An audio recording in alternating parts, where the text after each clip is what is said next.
Yep. And we actually got a good question as well from Denise. If you want to pin it, there we go. So I don't want to make any definitive answers because personally I haven't done it, so I don't want to say anything that might be not 100% correct in this situation. Um, at worst, yes, that would happen. 5 months in, it would be at that minimum investment and invest. I have a feeling though it might be able to buy little pieces though, like meaning say if we're only in one of the four different stocks in there, maybe it'll buy some of that one that the AI has us in right now. I'm not sure, so don't leave me or don't hold me to it. But it, again, even if it's $100 a month and it sits there for a few months and then gets invested, that's way better than forgetting to make your deposits and never letting the AI do anything for you. So all good things regardless. Our viewers are so smart. As soon as I make an announcement, they go right to the question that it stumps us completely. I to be perfectly honest, I have no idea if that'll actually work. If you can like do $100 a month and then let it build up for 5 months, like I don't know. I think that's a neat idea, but that's a question for the dev team, and we'll certainly save it maybe for the next mailbag, Denise. Yeah. We'll definitely look into that. We got a couple of other questions here. A lot of engagement tonight. It's always fun to see. Yeah. Dr. RB submits another question asking, starting tomorrow, if we join today, it doesn't apply? Absolutely, it applies. What I meant by that is recurring deposits will be available starting tomorrow. It's right now, as of today, it is not available. Along with that update, we're going to label. Let me bring it back up here. The existing portfolios won't change. Like the conservative, balanced, and aggressive smartfolios, they are already available to you, but we're just going to label them differently so that they're more obvious to you.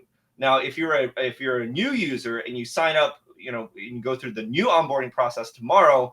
This will be put in front of you as a way of facilitating your smartfolio decision making. Because as of right now, up until now, for the past few years, it's just been pick whatever you want. And sometimes some people felt like they had to do a lot of homework before they can make a decision. And we're just kind of smoothening that out, right? We're eliminating those extra steps that you need to take. So just to add a second to that, so because I know Dr. RB said that they're new to us and just kind of learning about us. So I've never said this in my life before, but I would not suggest setting it up right now. I would wait till tomorrow because it's going to be a seamless process that you can knock all out in one sitting versus a 3-step process. So sometime tomorrow, hop on. If you have questions on it, just feel free to reach out to Mailbag or even our support team. Someone would be happy to contact you and help you, set up your account and get those automatic contributions all set up. Does iFlip pay interest on funds while sitting in cash in a particular, I think, smartfolio is what he meant to say.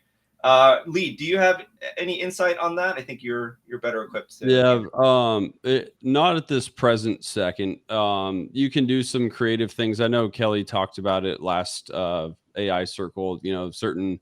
I hate using the word funds because we talk so bad about mutual funds and things. This is not one of those, but there are certain vehicles, if you will, out there that are basically like a high yield savings account type thing. They have different symbols that you can invest into manually. And, say you want your money on the sideline for whatever reason, you don't even want it in a portfolio, which by no means am I saying that's a good thing to do, but there are ways to still have your money work for you.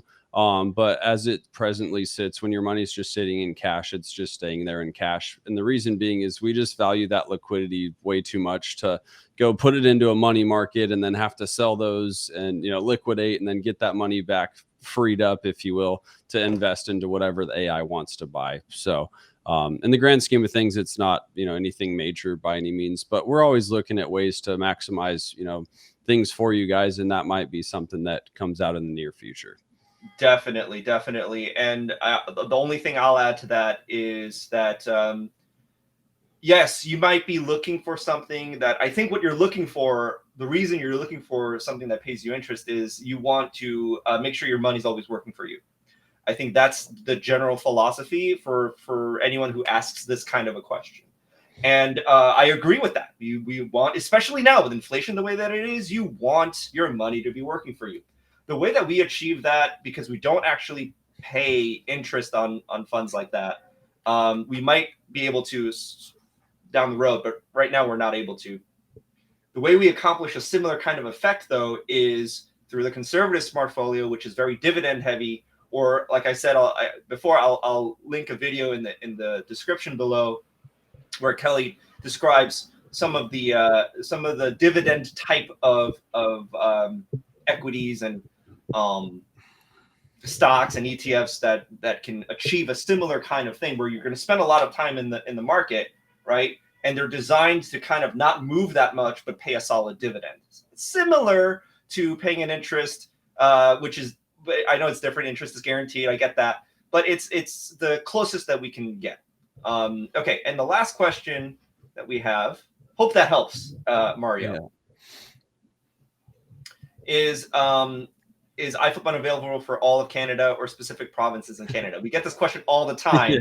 And Lee, I need I need you to give the latest here. So if banned in Ontario, we could use a VPN. I don't know anything about that. Can you comment? So it doesn't have to do with VPN or anything like that. It's more identity verification stuff, and also regulations in Canada that doesn't allow you guys to move money into something like what we do in the US. So it's not us not liking you guys up north thing at all. It's more of what your regulators, if you will, have put in place to make it just a little bit trickier to invest. Now, we do have, with that, I'll just keep it quick, but we do have some Canadians that use the platform. Almost always they have some sort of entity in the US that they invest into through. So it's really a corporate account.